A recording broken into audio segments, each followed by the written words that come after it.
Hey everybody, it is Great Mondays Radio, and I am super excited to have with us today. My guest is Jonathon Kendall. He's the co-founder of Virtual Worker Now, and I was really interested. I was just telling him I don't usually have folks like him on, of founders of these startups necessarily, but I thought this was really interesting because the work that sounds to me like the company that he runs is emblematic of the kinds of companies that we're going to see more and more of in the future of these distributed workforces. And I wanted to know more about it and wanted to learn from him. So Jonathon Kendall, thank you so much for coming on Great Mondays Radio.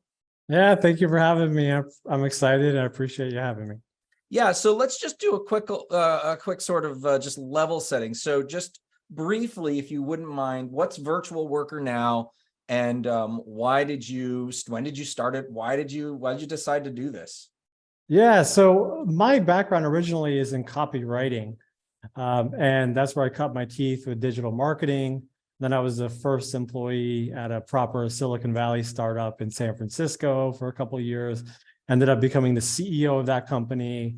You know, it wasn't a massive exit, but at our peak, we were doing about 15 million a year, right. And it was in the digital education space.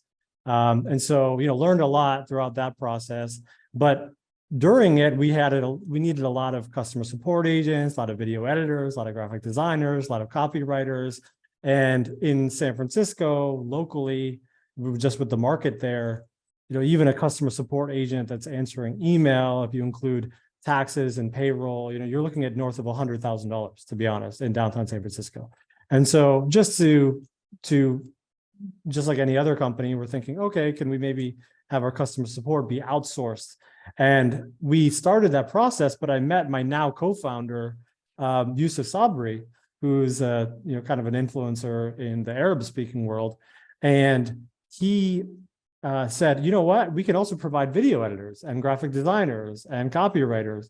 And I didn't even think that was possible. I thought, yeah, there's some maybe coders and developers in Bangladesh and India and Ukraine. There's some customer support agents in the Philippines, but I didn't think of these creative jobs, project managers, writers, designers that were even possible. But all of the people that he was sending us were very talented.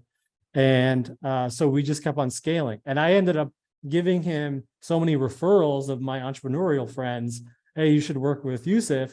That he said, hey, listen, you're more of an operator. Why don't you come on as a business partner and we can scale this out together? So I ended up moving and doing this full time. And it's been growing. We haven't really done any aggressive marketing. We do some PR, I come on podcasts, we do some social media, but mostly it's been referrals. And I think to your point, that's just indicative of what's happening in the market. And COVID, ironically, was actually fairly good for us. I know it was bad for most people, but it was good for us because it showed a lot of businesses an example of, an alternative way of organizing their staff. And so a lot of people who maybe previous to COVID wouldn't have thought it was possible to have outsourced staffing at our level, they're now comfortable with it and, more willing to try it out. So do most of your clients hire like just one or two folks, or do they, once they sort of get a taste of what's possible, like just go all in? Like, are you seeing that trend of like, well, I could just do this for more? Like there was sort of this, there's always that like panic moment. You're like, oh my God, I need a copywriter. Rah! Exactly. But then you're like, oh my God. I mean, are they, do you see that trend? People kind of go, oh my gosh, this is going to change how I work.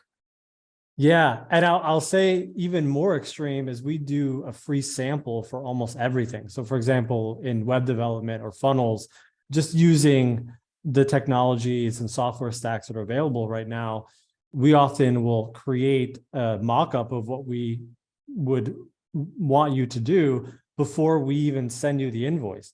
Or with social media, for example, we have a lot of social media clients. We'll cut up a video that we found of you online and repurpose it and make a bunch of fancy social media content for you before we even send you an invoice. Or for virtual assistants, we'll say, hey, give us a task and we'll see what we can do, and we'll do it for free in advance. So not only are they, that just increases our conversion rate because we're just giving you a free sample, just like, food at a mall. Right. But then, That's exactly. but also we highly encourage our clients to start with either one part-time person or, if they insist, one full-time person. And that honestly is to build a relationship and so that we get used to each other. But over time, you're absolutely right. Your prediction is correct that they say, oh, well, that's interesting. Maybe you can also redo my website. Maybe you can also help me on LinkedIn, or maybe you can also have my accounting done, or maybe, and so they keep on adding and adding and adding. We have a little over 100 clients, and the average client has about 3 people with us. And so, over time, some people have 20 and some people have one part-time person and kind of everything in between. But certainly we've grown with our clients, and that's part of our model. All right. So there's 2 sides of this that I want to get into. One is that recently had a conversation with a colleague of mine about this trend of, or this kind of back to the office. There's no replacing that kind of in-person meaningful work. So your business model is predicated on virtual. It's in the name of the business, right? Yeah. So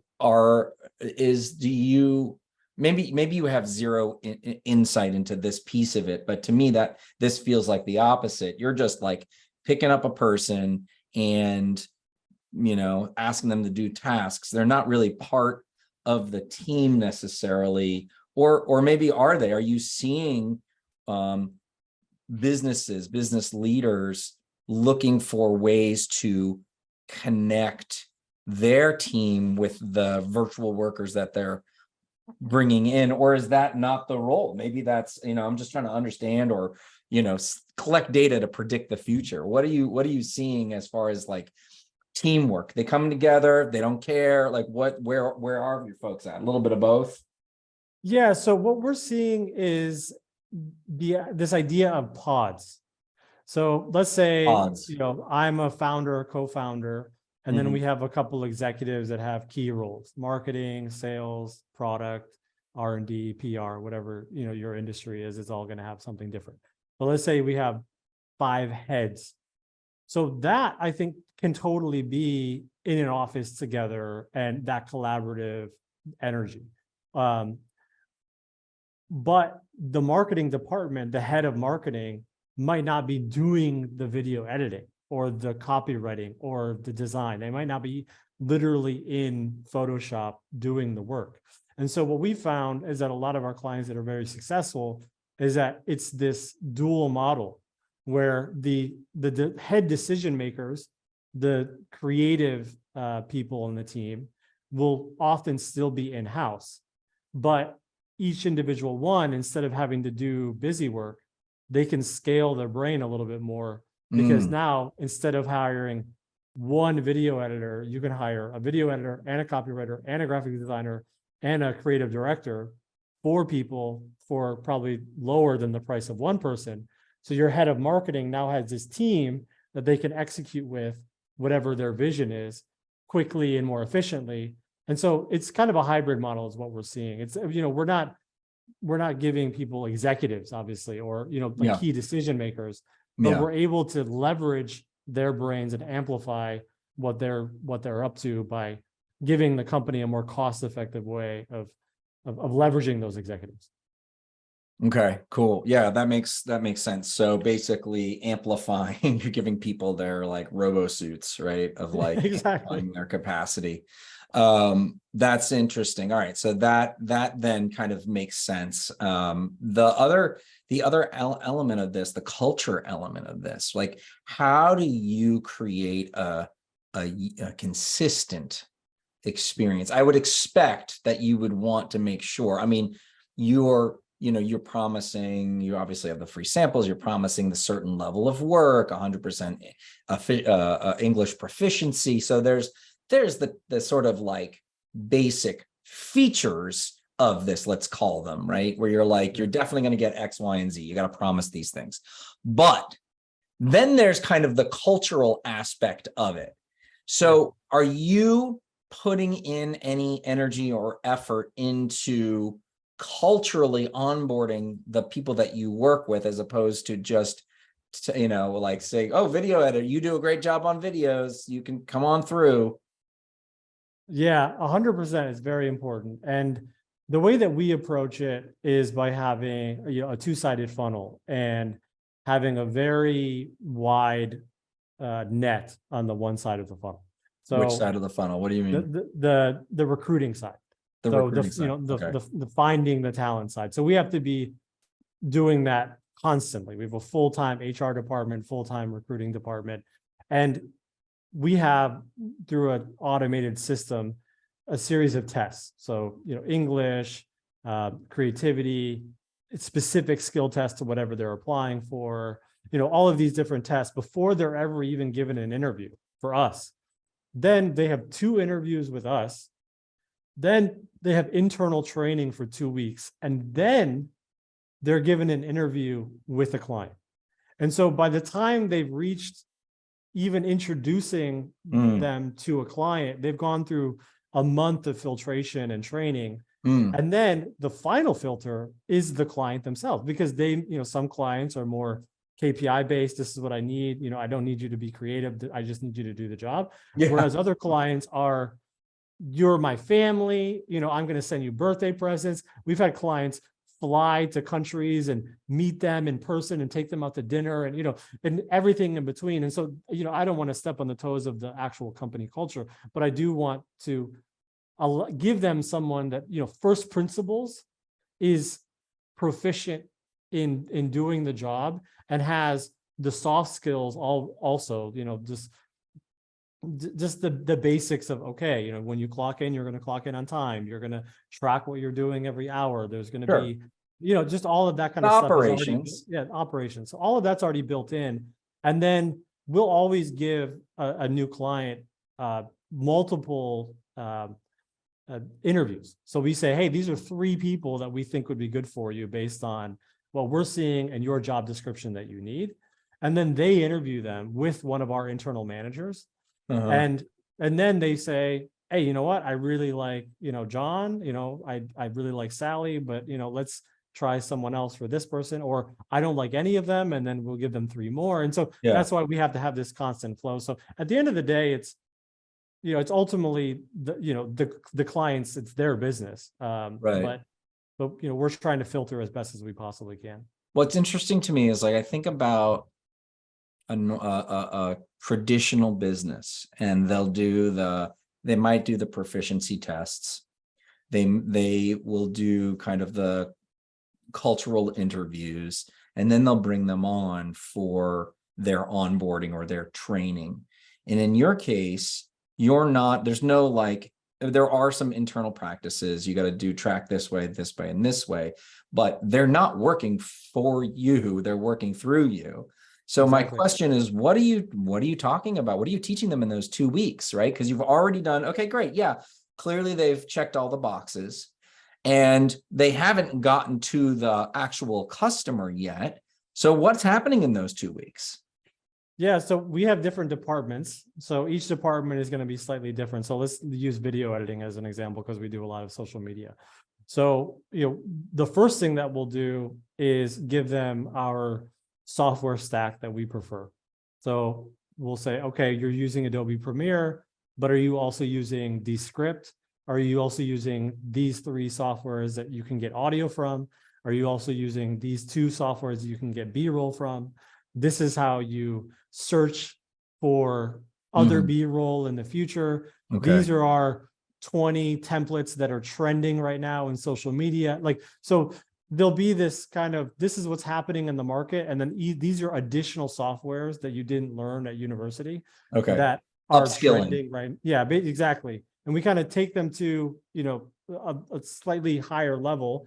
Okay. And then we say, great. Okay, so now they're trained in how to produce vertical videos for TikTok. And they're also trained in how to do a vlog style video for YouTube, whatever it may be. And then depending on, we have managers that will say, listen, this person is actually really good at TikTok, but this person is better at maybe courses or internal company trainings or that sort of thing, more professional style. And then we'll note that as they're going through. And then when we have a new client coming in, we'll offer the person that we think is best for whatever the client happens to need. Right. That's an example. And like another example in virtual assistants, it might be project management software. Like we really like ClickUp. Some people like Asana or Monday or Trello or, so maybe they've used one, but we give them a quick crash course in all of the other ones. We say, hey, this is what's happening with Google.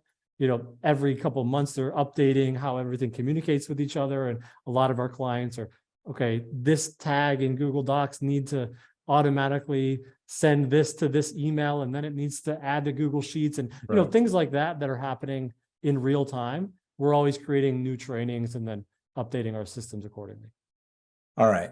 So in that, there's so those are the technical things. I'm still interested in how you create there's a consistency, right? But that's like, there's so many people that are engaging with different folks and they're going to mesh differently, but you have to, maybe you don't have to. My assumption was that you want to create a consistent culture. This is how you provide that service. This is how responsive you are. This is how collaborative you are. Our clients expect them to be. Or are you basically saying we filter them for being good, responsible workers, but then we allow them to kind of be who they are and they'll find the right match with, there's not a lot of virtual worker now culture that you imbue into them. They're kind of their own thing and they kind of find the client that matches that. Yeah, so there's two points I think that are important here. One is that our process itself, we believe, is a good filter. So if someone, let's say, is 2 minutes late for an interview, they're immediately cut off.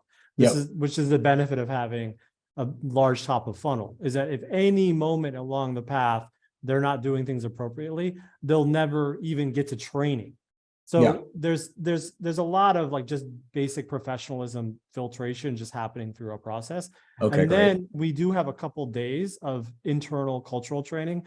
And honestly, it's just like things from books that me and my business partner really like a lot of Ryan Holiday, like ego is the enemy, or, take extreme ownership of, your be creative, Carol Dweck, growth mindset, these types of things that just a lot of the thought leaders of our time start, Simon Sinek, we deconstruct a lot of our favorite books, to be honest. And that's kind of our first principles template for how we do the soft skills training. But, there's only so much we can do in a couple of days. So at some point it's like, we'll introduce them to these ideas. You can learn anything. You're capable of anything. We believe in you. If you need any help, let us know.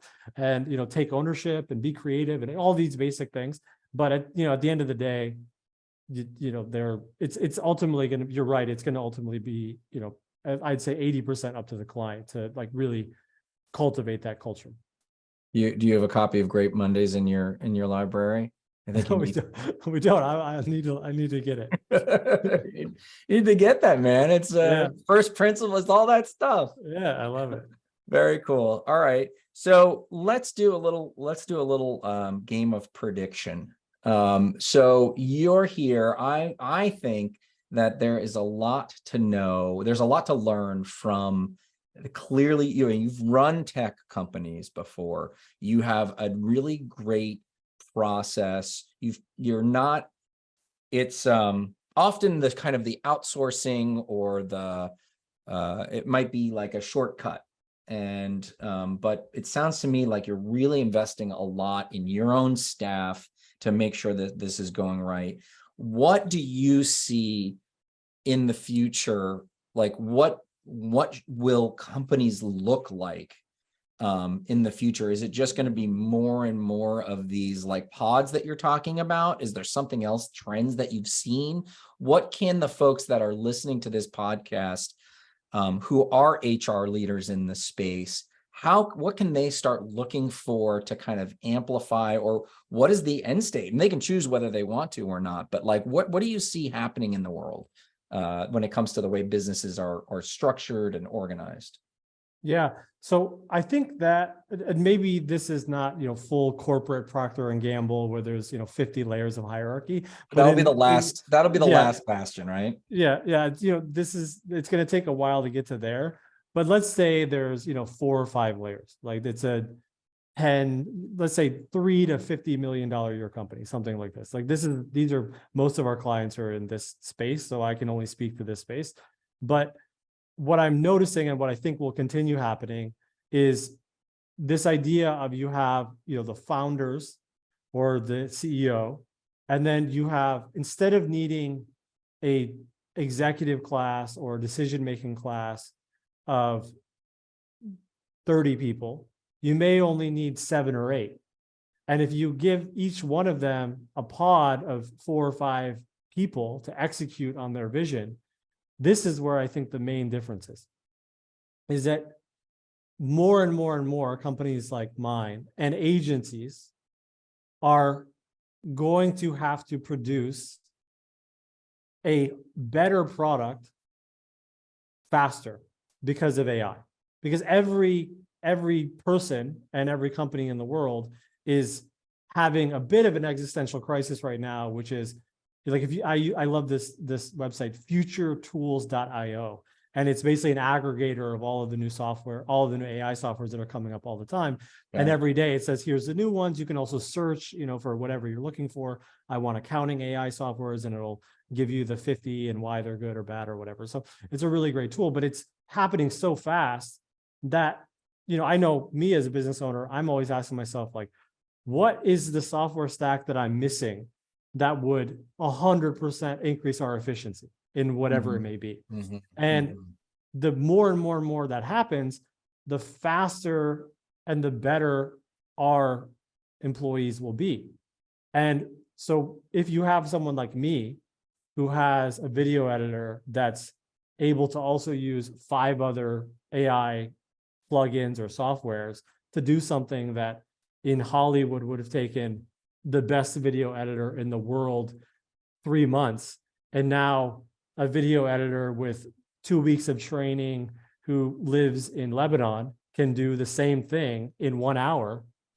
Like, we're living in a different reality, and the cost structure for the cost structure for the services that you're paying for, whether through an agency, an outsourced vendor, or in-house, in any case, the output and the speed and the quality relative to the price is changing at an astronomical pace, which I think is why, we're doing really well, is because we say, well, listen, we're not just cheaper because we're outsourced.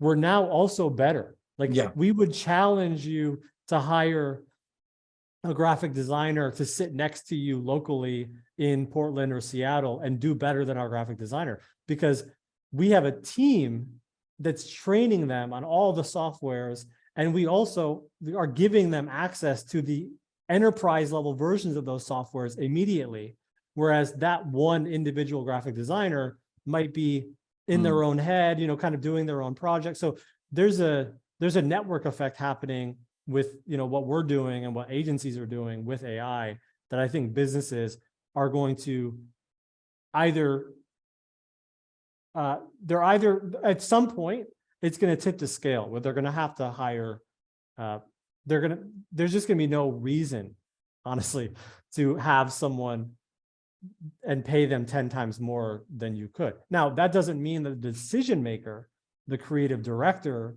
the person that's in charge of, pushing the first domino or making the final decision where the stakes are on you. Yeah. Okay, this is the final draft, we're going to market. Then that person, is even more valuable now. But all of the micro clicks, it's going to get better, cheaper, and faster. So you're driving the quality up and the price to zero, right? It's like approaching zero, theoretically. And so that's going to make it it's going to happen faster. And so you're going to see quality go up all over the place. And so that means that everybody's going to be forced to work in this way. You're just not going to be, I mean, what struck me, about your model, the offering that free first piece, like there's been, in the creative world is like, we don't do spec work. Right. Exactly. And it's like it's an agreement, right? It's like, it is a bright red line. We all don't do spec work. And here you are going, it doesn't matter to me, right? Like, I don't have a code. I don't have that honor code. This has cost me very little, right? Where it's I can do this in 2 hours. Yeah, exactly. So this is really interesting. So podded organizations, right? So the pods are going to, I mean, I kind of like that idea of the mech, right? Like the mech exec of like, it's like Voltron or something, where you're essentially like, I can basically get this work done really quickly, really cheaply, and in a really creative way. And to your point, creative leadership isn't going anywhere. It's going to be more valuable. And so you're just going to be able to be supported by this kind of invisible net of capacity and capabilities. It's really, really interesting. There's so many things that I can kind of imagine growing out of this. So we'll have to leave it there for now. But if I can make one point, I think to agencies, we have a lot of agencies as clients. So this idea, 100%, where we're basically kind of a white labeled version of what they do. So they're client facing, they're making the decisions, they're making the creative decisions.